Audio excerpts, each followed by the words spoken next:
The next thing I know, it's on every biggest stage ever. I was signed really young to a major label, and I was told that I wasn't allowed to play guitar, write songs for other people until I had a hit myself. And all the lights went up and I was on stage. Nice. And I could just see everyone. Yeah. And there was this moment where I looked over at Fred and I was like, what the fuck? Pull me out of this place. The impact it had in the UK, it wasn't really on the radio. And so being able to perform it there was one of the most special memories of my life.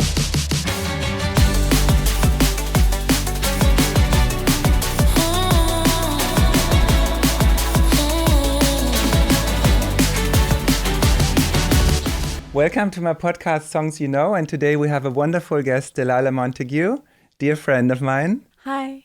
I'm so happy you're here today. I'm so happy to be here. I'm 9 a.m. and we're awake. So for those who don't know who Delilah is, she had a massive hit with Fred again, one of my favorite DJs, called Pull Me Out of Here, right? Pull Me Out of This, yeah. Pull Me Out of This. Yeah. Yeah. And with Coffee, you had also an incredible DJ. You had a hit, Drive. Yeah. Yeah. And are there some I'm missing? Those are the big ones, right? Those are, yes.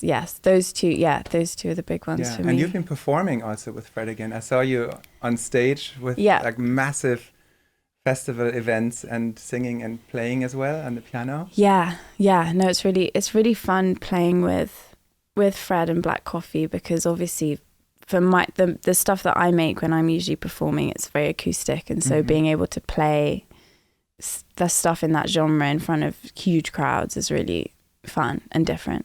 Yeah. Is a big difference between like in front of 100 people and in front of 100,000? Yeah, huge. yeah. How does it feel? You wouldn't think it would be different, but it's kind of different. How's the difference? It's funny. I don't find it scarier, because I think that when I play my own shows in front of, even when it's like an intimate crowd, it feels so personal that I get just as nervous. It's definitely a different feeling of the energy is different. And I've seen your show. It's really nice. You have a beautiful band. And thank you. Very personal, and it was packed, the venue, and everyone loves you, and they all sang your songs. They knew your lyrics inside out. Yeah, it's beautiful. It's beautiful. It's like, it feels. It's funny. It feels like these two different areas of my life that I love, and they're both so different. But the energy of, playing at like Madison Square Garden is crazy. Just the energy of the people. Wow. And I imagine that like DJs get very used to that kind of thing. Yeah. But for me, jumping on, I'm like, guys, this is crazy. Do you get to communicate with the big crowd like you communicate with the small crowd, or is there less communication? Less communication, for sure. And I love communicate. Like I love just chatting. During shows. Like Freddie Mercury was so amazing talking to the audience, and they would sing back. Yeah. Or Jacob Collier now is like the master of making an audience sing. I think I would go there just to sing in the choir of the audience. Oh my God, it's so special.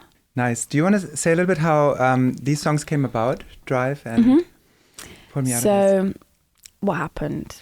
So Drive happened. I was 18. I just signed a record deal. I just left school, just signed a record deal. I didn't know my left from my right, to be honest. And I hadn't released any of my own music yet. And I remember my A&R at Columbia sent me through a demo with somebody singing it. And I'd never been, usually I kind of write my own stuff, and I'd never really been sent through a song. And I was like, okay. And I had to go at singing it and changed bits of it, if that makes sense, and kind of made it into my own thing. And then I didn't really know what it was for. And I sent it back. But you wrote the lyric, you put a story to it. Yeah. It was a personal story. I think when you sing a song and take it on, it ends up giving, the ironic thing is I've just learned to drive about a week ago. And this and the song came out 5 years ago. And they didn't fail you. They didn't fail me. Twice here. I know, I can't believe they didn't fail me. After having had a license for decades. It's honestly a bit worrying that they didn't fail me, because I'm not very good at driving. Yeah, no, and I'm here and I'm like, I can't believe this is legal. The instructor must have fancied you or something. Honestly. He had a good day that day. But yeah, I sent it back And I'd never really done anything like that before. And then a week later, my A&R called me and he's like, yeah, Black Coffee and David Guetta love it and they're going to put it out and it's going to be a single. And I was like, really? And did you perform it with them as well? I did. It's kind of been, Drive has been this really beautiful thing where it's been a really big cultural song, and for South Africa it's been their biggest hit to this day. And I remember going to South Africa to sing it with Black Coffee. And I got there and it was like, you know, it was like on the radio and everybody knew it. And isn't that a great feeling if you can hear your music in a different country? And oh my God. It's on the radio. It's amazing. It's so special because the impact it had in the UK wasn't, you know, it wasn't really on the radio. It wasn't really, so I didn't have much of an awareness of the impact it had on people. Yeah. And so being able to perform it there was honestly one of the most special memories of my life, just because it's like, oh my God, this really means so much to and then so with many Fred people. again, you've done many performances, right? Fred, no, funnily enough, Black Coffee I've done quite a few. Fred I've done one. Oh, okay. We did the Shrine. It looked incredible. I saw the Shrine one. I thought, oh my God, this is legit. This is incredible. Yeah. Like you're also playing piano and yes, like you're having a real vibe up there. Yeah. Oh my God, no, it was really fun. I think the thing with how the Fred song happened was I made this record. I made this kind of EP, and a song on it was called Lost Keys, and I made the EP with Fred's brother, Benji, who's amazing. And I remember so well, I was out at a club feeling really anxious. And the next day we went into the studio and I just wrote this song about, like, pull me out, like I don't want to be here anymore. It's so honest, the song. And it's like more honest than a lot of artists would admit to be. And I think that's what touches us, listening to the song. Thank you. I think so. I think it was born out of such a kind of real place. Yeah. And it was just a piano vocal song. And then I released it. And do you want to play how it sounded before you sent it out? Yeah. I'd love to hear that.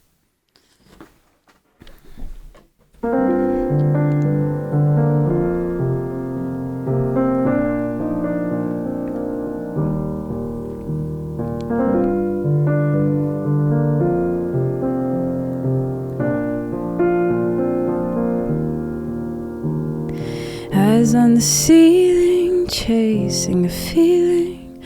I'm only drinking water now. Dance like I need it, sweat like I'm bleeding. I've lost myself in a crowd. The music's getting faster, they're all going harder, but you know how to calm me down.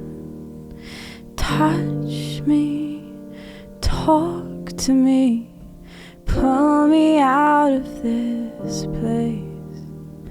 Pretty lights, lost keys, do you know what you're doing to me? I can't remember the words, but I want to tell you everything. Touch me, heartbeats, do you know what you're doing to me? It's beautiful. I always get goosebumps at the touch me part. Oh, thank you. It's really nice. No, it was this thing. I wrote it just like that and released it essentially just like a kind of piano vocal song. And then you had it released already? Yeah, it was out. And then Fred messaged me about a year into it being out. Oh, wow.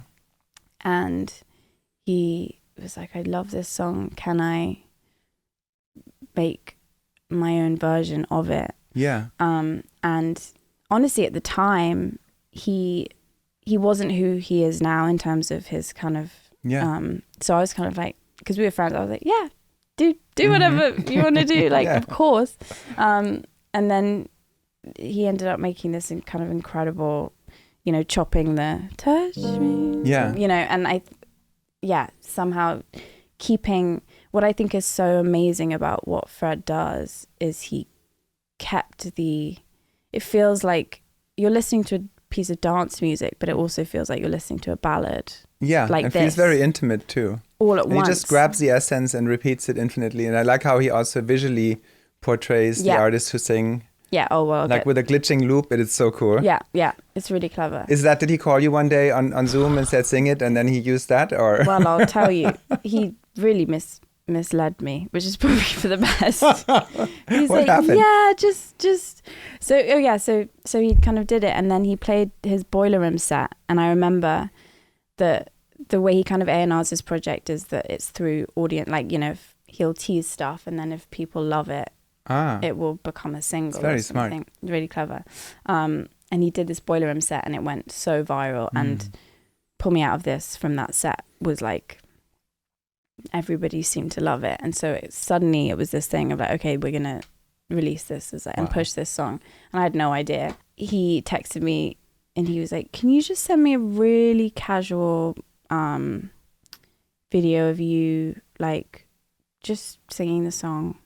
And I'm like, yeah. And I remember I just got out of the shower and I was in my bathroom and I didn't. And then the next thing I know, it's on every biggest stage ever for years. Yeah. But it feels personal. It feels intimate. And that's what makes this resonate, I feel. Yeah. And I'm also, because in the video, I think I'm singing the song. So you can kind of, it all feels very real. It's also, I mean, speaks for the journey that songs sometimes have. You had it already released and then someone picks it up. Like sometimes I feel if we release songs, we're planting seeds, and then sometimes it takes years and years for them to grow. Or look at Kate Bush with Running Up the Hill, or Natasha Bedingfield, Unwritten, like decades after these songs explode again. It's incredible. This is the thing, and it's like, and that's also why I always tell people, I'm like, don't judge or rethink how good the song is or the impact it's had on people once it's out, because you don't. It could be in 25 years. You don't know. Could be the biggest song ever in a few years. Yeah. And that's why just like release music that you love, that you know is wonderful, and just also independently nowadays everyone can release music and just put it out there and see if it resonates, and if it does, let it have its own journey. That's great. There's much more to lose by not letting people hear it than by letting people hear it, because we used to be like, my generation of songwriters, we used to always listen to the major record labels that say, never put it out, never leak it unless we do it, because if you do it, we'll never touch it again. It was a stigma. So it's like it's dead once it's... So all of my generation of songwriters have thousands of these skeletons in the closet that will never come out, because we've always been indoctrinated that we cannot leak this or show it to anyone, because otherwise it's dead. Yeah. And that's the opposite is true. You put it out there and it comes to life and it has a chance and it's a seed that can grow. It's beautifully said. I agree. And it's such a weird, hard industry to be in, and it can be so confusing, I think, as a songwriter, because, you know, like we'll sit and we'll write a song and we'll be like, this is an amazing song. Yeah. And then you're like, but what? But what now? What now? Who's gonna take it? How's it gonna... And, you know, and then it takes a little thing like, I don't know, being in a trailer or it being and then it's all about getting people to hear it, I think. But I find it a very emotionally interesting process when you know that something's really amazing, because you're in the room and you're hearing it and you're singing it and you're like, this feels amazing. And then the rest is nothing you can do. Do you have advice for other aspiring artists, aspiring songwriters? Loads of advice. What are your best do's and don'ts, or words of wisdom? I was signed really young to a major label, and I was told that I wasn't allowed to play the guitar because it made me into a folk artist, and I was told I wasn't allowed to write songs for other people until I had a hit myself. Really? Mm-hmm. Very interesting choice of advice from people. And that's what you pay for. These people get paid. Well, for giving you this advice. Literally, I'm like, A&R stands for always wrong. Yeah, I'm like, where did you go to school? Crazy. That's amazing. So good. Always wrong. Yeah.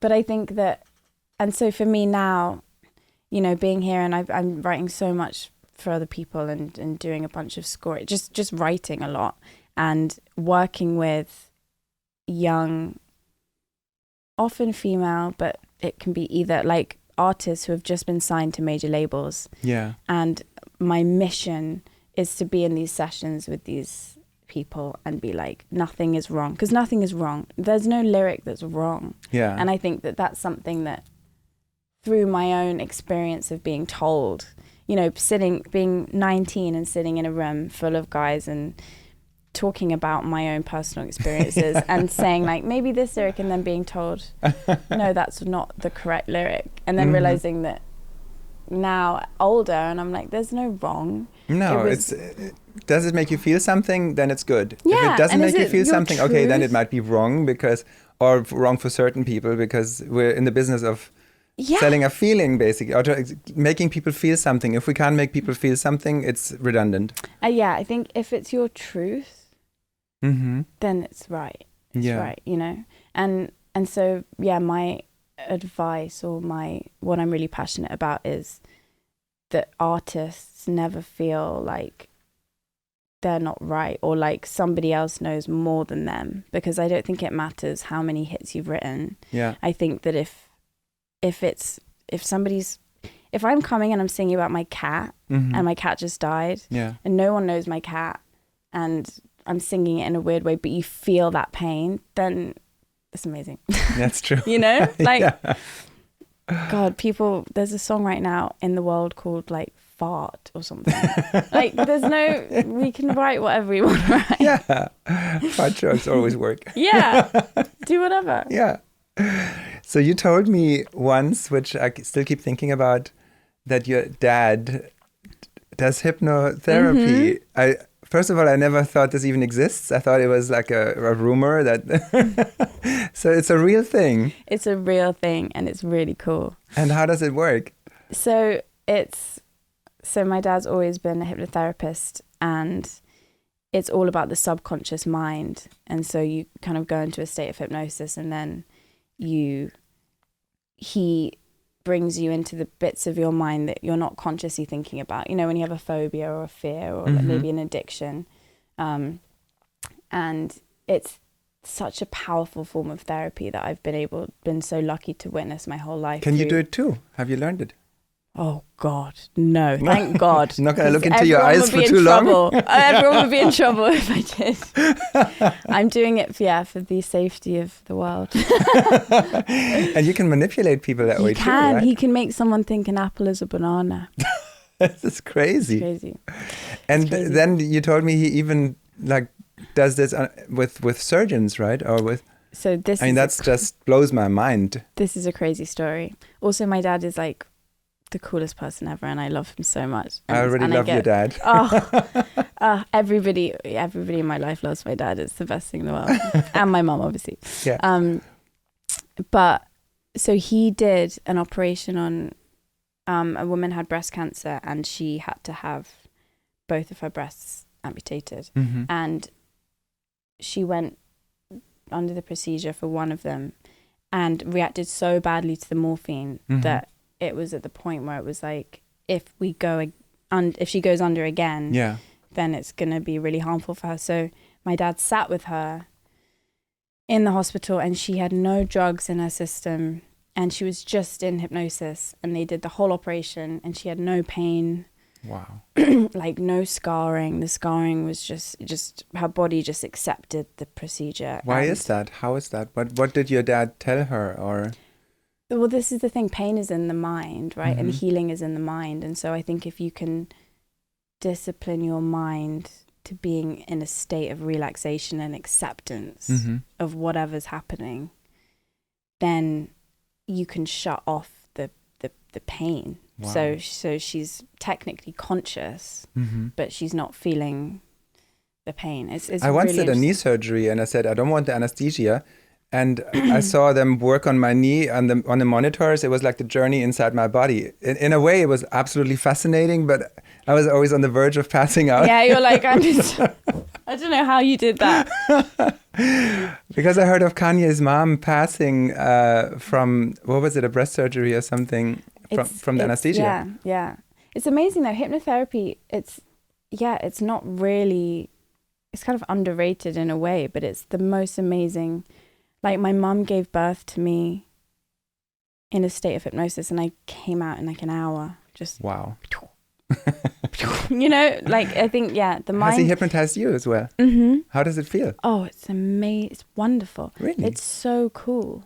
It's so cool. How long does it take him? What's his mantra? Like, what does he say? Oh God, it depends. If we knew, we'd I mean, all what a be superpower. hypnotherapists. I wish I had that. I know. But then again, No, for thieves, it's not a good idea. No, exactly.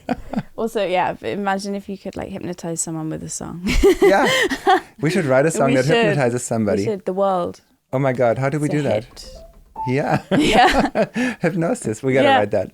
We'll get my dad in the session and then we can all, maybe that's it. So what was it that drew you to music? Like, what was your first pivotal experience where you said, I want to sing. Oh, I want to write. I remember hearing Carole King's Tapestry. It's my favorite album of all time. And both of my parents have amazing taste in music. And I grew up on like Leonard Cohen, Bob Dylan. I remember my dad took me to see Leonard Cohen in Amsterdam. I think I was 7 and I was obsessed. And it has just always been, I think music has always been the language that I've spoken in terms of my emotions. And yeah, neither of my parents are super musical, but I remember when I was 6, I said I want a guitar. And then I got this little guitar, and then I ended up, funnily enough, composing. I composed a piece of music for the local choir, an orchestra, when I was like 7. And there's this video of me standing on the stage in my little hat, playing the piano as the composer. And I remember that was my first taste of, I've always just written how I feel. Is there a song you wish you had written? Suzanne. How does it go? By Leonard Cohen. Suzanne takes you down. I don't know it. You don't know No. it? Oh my God. Can you play it? Oh, bloody hell, Toby. Really putting me on the spot here. And she feeds you tea and oranges that come all the way from China and the wind. It's gorgeous. It's my favorite. It also puts you into a state of like, that's what music does. You feel instantly relaxed and start dreaming. Yeah. How did you first start writing music? Me. My brother, my parents had a jazz band, Dixieland jazz band. And when they rehearsed in the living room, after they were done, my brother and me would take over the instruments. I must have been 5, 6. And we're just messing around, pretending with them. And eventually we had our own songs. And then we started performing in the intermissions of my parents' jazz band. Oh, wow. That's how we made our first money. Oh, my God. So you're doing money and songs. My first 100 marks, I bought a whole Smurf village. I had made it. I had a Smurf village. Yeah, you made it. I mean... As a kid, that was the best thing ever. Oh, yeah. All the Smurfs I ever wanted. the mechanic Smurf. I still remember all these different Smurfs. I had dreamt of having them and playing with them. That's so clever of your parents to do that. Yeah, we can do a little Guess That Song? Yes. All right. Again. If I give you one more note, you know it. Okay. But you don't know? Okay. Fuck. No? Okay.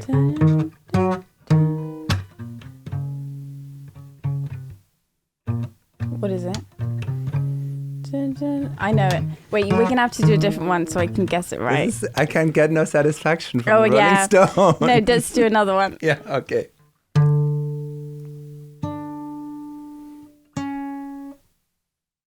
I don't think this is my game. I don't think this is a game. It's this one. Oh, wait. So, okay. Which one is it? Somewhere Over the Rainbow. Good. Yeah, you got one. Okay, I'll give you one word prompts and you can just tell me anything that comes to your mind. Oh my God. Okay.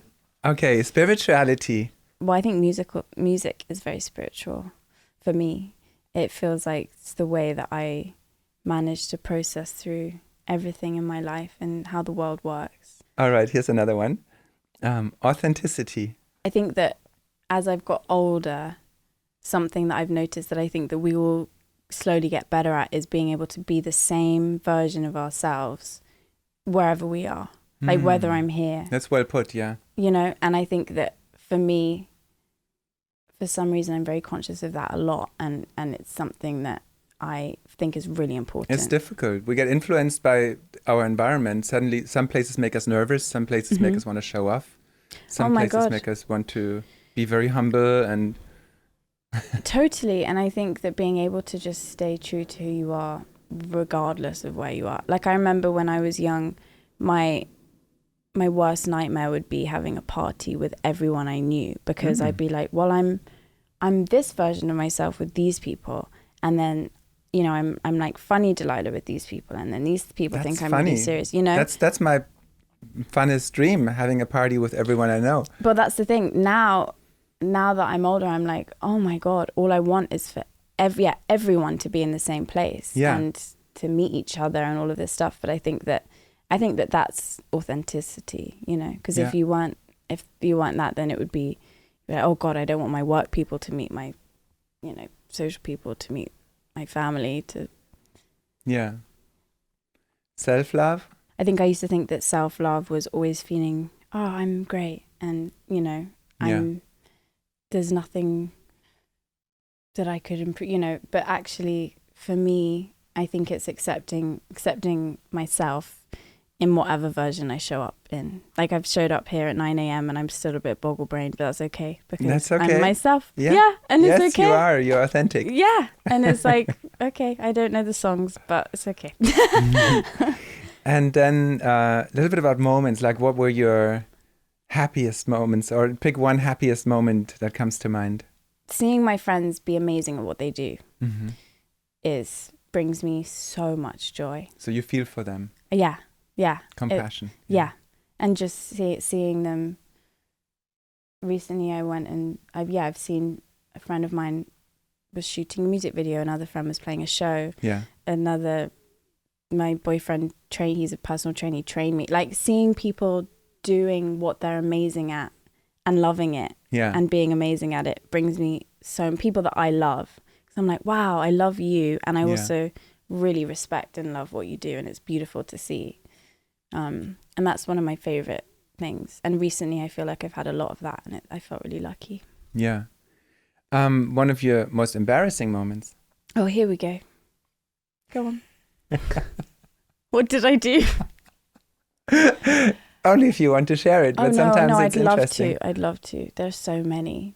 It's liberating for people to know that it's not just them who are embarrassing sometimes. God. We all have them. Oh my God. Where do I even begin? Right now, I'm embarrassing all the time, I think. I do. Oh, you're not. I know I am. No, you're amazing. I've definitely said the wrong things at the wrong times. Many times. And then do you beat yourself up over it? I must admit I actually don't, which is probably why I'm so often embarrassing. If I do that, I don't sleep well. Like, so punishing myself so hard, and I don't know how to switch that off. It's just like really... I need a bit more of that, I think. I used to pee myself. When I was like 7, I had a really big crush on my neighbor, and we used to go on the trampoline, and every time I'd giggle, I'd pee myself. Oh. And it was really embarrassing. And I think and I haven't peed myself since I was maybe 8 years old, but it's a constant fear of mine that if I laugh too hard, I'm going to pee. There you go. Is that embarrassing enough? What's one of your funniest moments? Maybe at the Fred show, like tying it back to this, it was filmed when we were playing it, and I remember the lights went up because we'd done sound check and stuff with nobody there. And then because it was like the kind of closing song of the show, and all the lights went up, and I was on stage and I could just see everyone. Yeah. And there was this moment where I looked over at Fred and I was like, what the fuck? And it's on camera, and it's this really funny video where you can so clearly amazing. See me being like, what the fuck? And he's like, yeah, dude. This is real. This is happening right now. And I'm like, this is crazy. The wildest dreams, right? Never thought it could happen this way. music is so magical. It's so magical. Takes you on a journey that you never thought you would get on. It's incredible. I feel so lucky every day that I get to call it my job. It's good that you can actually enjoy it. When I had my big successes, I was actually very anxious. I was competitive. I was jealous at others who were maybe slightly more successful, and always had this, I don't know, I wish I could have just sat back and, yes, Toby, wow, you've accomplished something. Just enjoy, No, it was actually quite a stressful time. I think it's so funny for me because it almost happened backwards in the sense that I left school and I got signed, and it was this huge thing, and I was like, well, this is it. This is going to be it for me. Yeah. And, you know, nothing really happened. And my ego and everything in me, it got to the point of like, oh my God, maybe this isn't what's going to happen for me. And then my success came after that kind of death of self. And so I'm really grateful for that, because I think that now, like, it's funny with the Black Coffee, like the Fred song won the Grammy, and then the Black Coffee song 5 years later randomly won the Grammy. And I think that for me, that... So you've gotten 2 Grammys. Yeah, which is so weird. That's amazing. Thanks. That's incredible. But it's really funny because it happened when the Black Coffee song came out. It didn't... It's funny, the retrospective kind of like, yeah, this is good, you know? Both of these songs are the very unobvious hits. They are not pop, they're not commercial, they're not what any trained songwriter would ever think of writing. No. They're just completely left field and get you emotionally to a point where, wow, I want to hear this again, I want to hear this again, I want to share this with my friends. And I think that's why I so strongly stand by the fact that nothing is ever wrong. Like, yeah, you've proven that. Yeah, you've proven that. Yeah. Yeah, it makes me think of one of my most embarrassing moments now that you want to hear. Please, please. Suddenly Maybe came back. It all came back. So it should have been my proudest moment ever. I ASCAP, for the second time I got Song of the Year in America, and I went on stage and we did the photos, and Max Martin was in the audience, and all the who is who of songwriting world were all in the audience applauding. And then I had prepared a speech, and it was kind of my time to go to the podium. But in my mind, I thought someone needs to lead me to the podium to give my speech after I do the photos. Yeah. And so everyone left the stage, and I thought, okay, if no one leads me to the podium, I leave the stage too. So I went and sat back down, and everyone's like, Toby, where's your speech? And I completely butchered. That moment was gone. No. I missed that moment for my big speech and sat down again. And and you didn't give the speech. So embarrassed. You didn't give the speech. No, I didn't. Oh, give it now. You should. Well, it's kind of gone. But what was the song for? That was All of Me. Wow. And it should have probably been the biggest moment of my career. And Song of the Year, the first one was Big Girls Don't Cry, most played song. So, and then to just let it go, that moment, I don't know. At that time, I felt also like stopping my career. Everything was too much. And then I became a surf bum for a while, which was great. But this is what's so funny, isn't it? Especially with music, is that I think we're all, it's so easy to look at that, for example, and be like, well, he's got it all figured out, and if only, when actually... I was beating myself up for days after that. I was like, fuck. See that? In front of everybody. No, but... I have another very embarrassing moment. Okay, I know this is your interview, but... No, come on. I love it. Oh my God. But also, I don't even think that's embarrassing. I think that, No, so it was terribly embarrassing. Of that as embarrassing. Yeah, it was horrible. Because I wanted, for years I dreamt of this moment, and then I messed it up. It's not your fault. Okay, what else? One more. It was Clive Davis always had these amazing pre-Grammy parties, and at one of his parties, I had just changed manager. I was 12 years with David Sonnenberg, I still love the guy, but he was very New York-centric, and I moved to LA. So I worked with Ron Laffitte for a while, who at the time managed U2, and Madonna, who I worked with at the time. And then I said, can you get me into Clive's party? Because David always did. And then he said, of course, just come. And so I showed up before the entrance and I texted him, where's my ticket? And he ignored me. And I was looking everywhere for him. Eventually I saw him somewhere and I said, where's my ticket? And everyone was going inside. And then he said, okay, wait a minute. And he walked somewhere and then he came back with a little piece of paper and he wrote a number on it. That's your table. And so, okay, I had the table. I walked in, I spoke with everyone, Christina Aguilera, Pharrell, and Ryan Tedder, anyone in his orbit. Great time, sat down at the table, lights were dimming, show was about to begin, so security shows up. And they started asking, like Pharrell was sitting here, Ryan Tedder was sitting here, all the who's who were sitting there. They started asking everyone on the table, show me your ticket. And then when it came to me, I showed them this little piece of paper that Ron Lafitte had given me. And they said, no, that's get not up. Gonna fly. And they pulled me out of this event. And I was first row, front center table. Everyone was watching. Security escorted me out. I mean, that was embarrassing, right? That's really 10 out of 10 embarrassing. And it wasn't my fault. I mean, no, you win. That's so funny. So bad. Oh, that's so funny. With really your terrible. little piece of paper with the number on it. They all had valid tickets that they showed, and I had just this little piece of paper. Oh, that's horrible. so brilliant. That's so funny. So what's on your playlist? Honestly, all of my friends are on my playlist. Do you want to say some names? So my roommate, who's also one of my best friends here, is called Carol Adders, and she's amazing, an amazing How do you spell the artist. name, Carol? Carolades. Mm-hmm. Just brilliant. I'll look her up. Yeah, she's amazing. And my friend Risa has just released a song, which is amazing. Mm-hmm. God, there are so many. I think that I love Caroline Polachek. We're not friends, Mm-hmm. but maybe one day. I have some friends from London who are in a band called Sherman Tender, and it's this amazing UK band, and they've got this song out called Tennis, and it's brilliant because they're sampling old commentary from tennis matches. I want to hear that. It's so good. Sherman Tender. Oh, one more question. You've moved to Los Angeles 2 years ago. Mm-hmm. How do you compare London and LA? Well, I'll tell you, sunshine. Honestly, I love living here. And I know that all of my London friends and family will probably hate me for saying that because everyone's like, come home.